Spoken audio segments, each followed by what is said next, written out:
What's going on, guys? Welcome back to a newly updated deck profile for Link Evolution. Today I'm bringing back one of my first Link Evolution decks that got the contest started, and that is Gravekeepers. This deck is another control deck made popular with the ability to lock the opponent's graveyard with Necro Valley and slow them down with other numerous back rowing effects. Seeing as how I received some good feedback on the old video, I decided not to change things up that much in this updated list save for a few improvements. First change I have here is the replacement of Duality and carded Demise for Allure of Darkness. Demise was hit to 1 as it should have been in the update, leaving us with a loss of draw power. Extravagance is very tempting to run in this deck, but I did enjoy going into the extra deck quite a bit, since the monsters by themselves aren't too impressive. With the Solemn lineup being free, that was an easy addition to the deck, but goes and match and summer limit can change based on your preference. For the extra deck, a lot of it is up to the player, but you do have quite a bit of rank 4 options, so you can take a toolbox approach on this. Super Polymerization with the common meta targets are another idea, so if you find yourself fighting strong boards on turn 2, you can pack that up nicely.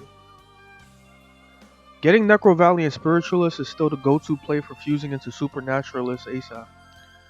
Getting the searches with him as well as the protection is the goal.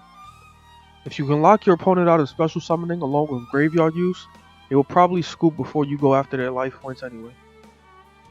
This can be another boring deck, but it is pretty easy to make in the game since most of the main cards are in Grandpa Moto's pack, one of the first you get in the game. While I'm on that topic, I want to remind everyone to check out thecardhub.net and linkevolutionpro.com. I get a lot of comments asking which packs some cards come in, so I want to urge everyone to use either of these sites that I'll link in the description below. Just make sure they are set for Link Evolution and not the original Legacy of the Duelist. I also have to remind myself to put deck lists in the description, but I always forget, so my apologies for that. Onto the replay, this hand is pretty much one of the best scenarios you can walk into. While having Spiritualist and another monster would be better, we do end up getting Spy, who is kinda decent in getting whatever monster you need out of the deck. The back row can be useless if the opponent can get around set monsters via removal or battle effect negation, but sometimes on the ladder you can get away fine with this. Banishing Descendant was kind of rough since it's the only copy in the deck, but it was the only logical choice after risking Allure of Darkness. Seeing Flame Buffalo led me to believe this was a Salaman Great match or something, but for whatever reason our opponent is a little wary and had probably run into Magic Cylinders and Mirror Forces in the game prior.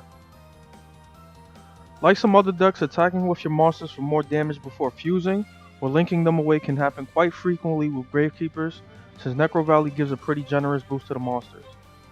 Sadly, this doesn't work out as you can see, but we still have our main goal accomplished with Supernaturalist and amazing back row. Normally I would search for either hidden temples or a counter trap, but I did feel comfortable going on offense as soon as possible since we already had 2 Necro Valley traps and summon limit. Headman is always a good idea to keep your monsters rolling since this deck needs to maintain as many resources as it can to keep your opponent under pressure. Necro Valley doesn't seem to be doing much against this deck aside from boosting our monsters, but it will affect a lot of... Necro Valley doesn't seem to be doing much against this deck aside from boosting our monsters, but it will affect a lot of the more common decks you may find on the ladder. I don't get to confirm if this is Salaman Greats, but if it was, Necro Valley does extremely well in preventing their numerous graveyard effects. Regardless, we have the advantage, so there is nothing left to do but to go on offense and end this duel. There's a lot of potential plays here you can possibly go into, but all of them lead in victory, so I hope you guys enjoy the rest of the video. Make sure to like and comment, check out my live streams, and stay tuned for the next video.